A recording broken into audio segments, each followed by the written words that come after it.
Okay, so we're finally getting around to building the lower cabinet, and we are going to be building it a little larger than this existing cabinet. So it's going to go to about here. And the biggest thing is we're first going to start off by building the box of the cabinet. Excuse my mess under here.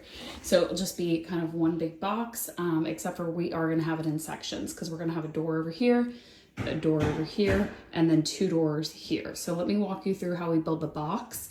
And then after we build the box, then we build the face frame for the cabinet, and then we build the doors. Okay, so we have 3/4 inch plywood that we're using to build the box of our cabinet. So you can see, as I mentioned, this is going to be the bottom here, and then we already just nailed on, before we screw these into place, the dividers. So this would be a cabinet right here with two doors, and then this is gonna be a single door, and this will be a single door. And then we have our farm sink that will go in the middle of that. So I'll walk you through how we are doing this. But the biggest thing is obviously getting your measurements. Noah always marks off what center is on this side so he knows where to shoot. He's gonna screw these into place, but it does help to nail them into place first. So that's what we've done so far, and then I'll walk you through what the next step is. So Noah just pre-drilled some holes before actually putting the screws in. And again, we nailed it first. He marked out exactly where it's going in and then screwing them into place. So they're gonna be super secure. We just did this one, and you can see it's really secure. So Noah just attached this side. You can see he cut out a little square because that is for the toe kick. So, you know, like cabinets have toe kick, for instance, like here's our garage cabinets, and then you would put a piece of board underneath there. We just haven't done that yet out here. We use the pocket holes on this side because, again, that side's gonna show.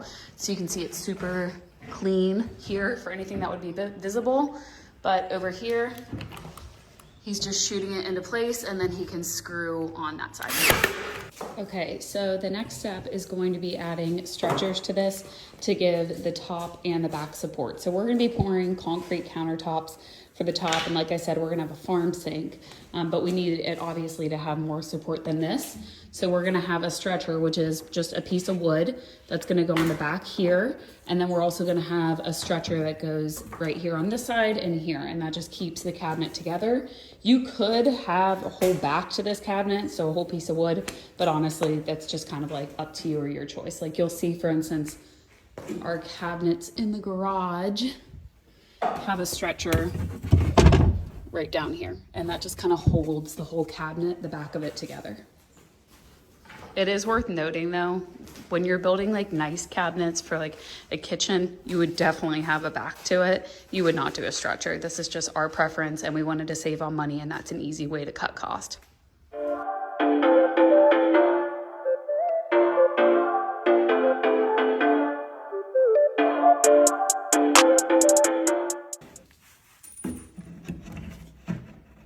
Again, on this side, because it's going to be the visible side, we're using pocket holes.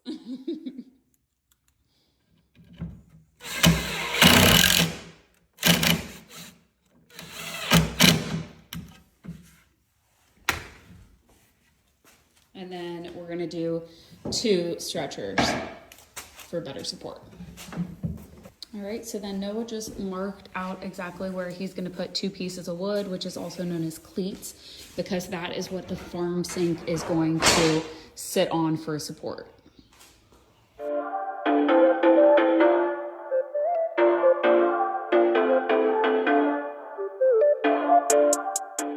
Okay, so here's the cabinet we built yesterday. So we need to build a face frame for the front of this. And really what that is it's just wood that goes on the front, and it looks a lot prettier than this plywood.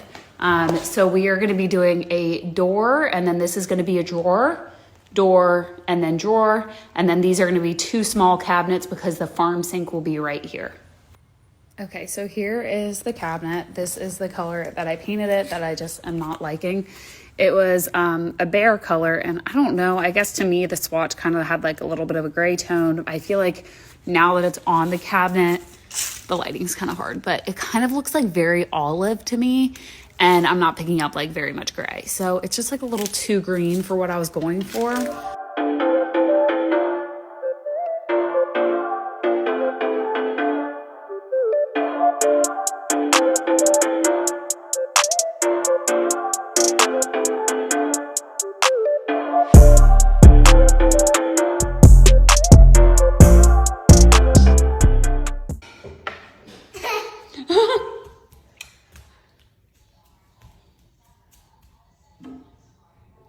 So last night, Noah built our upper cabinets for the laundry room. I didn't know he was going to do that, so that was a nice surprise to come home to. So today we just have to fill the nail holes and then sand, and I can paint those, and we are ready to install these cabinets, and then we can start working on doors.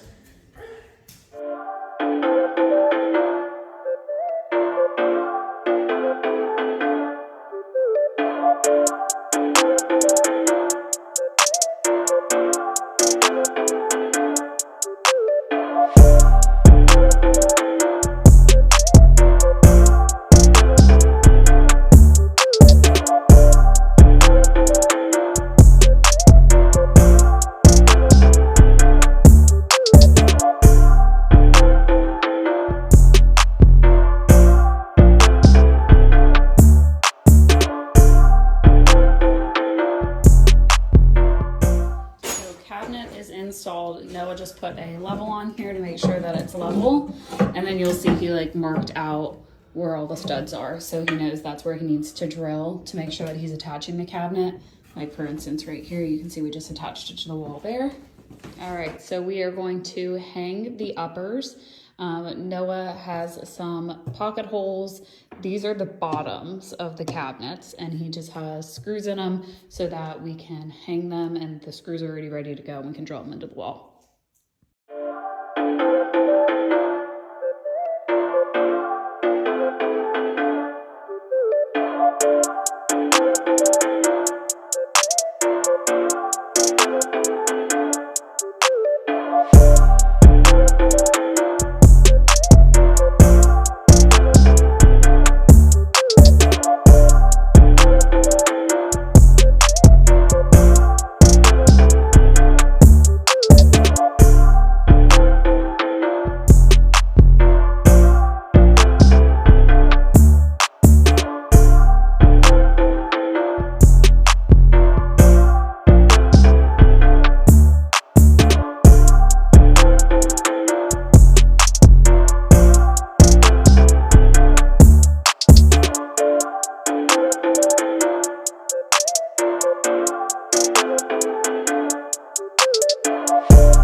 So what we still need to do, last night Noah built the shelves that go here. So there's going to be one here and one here. And then we have a shelf that goes here that covers up all this plumbing and electric. So today we just need to fill the nail holes, sand them, and then stain them and install them.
Painted this all white. I'm going to do one more coat and then we can install the shelves over here.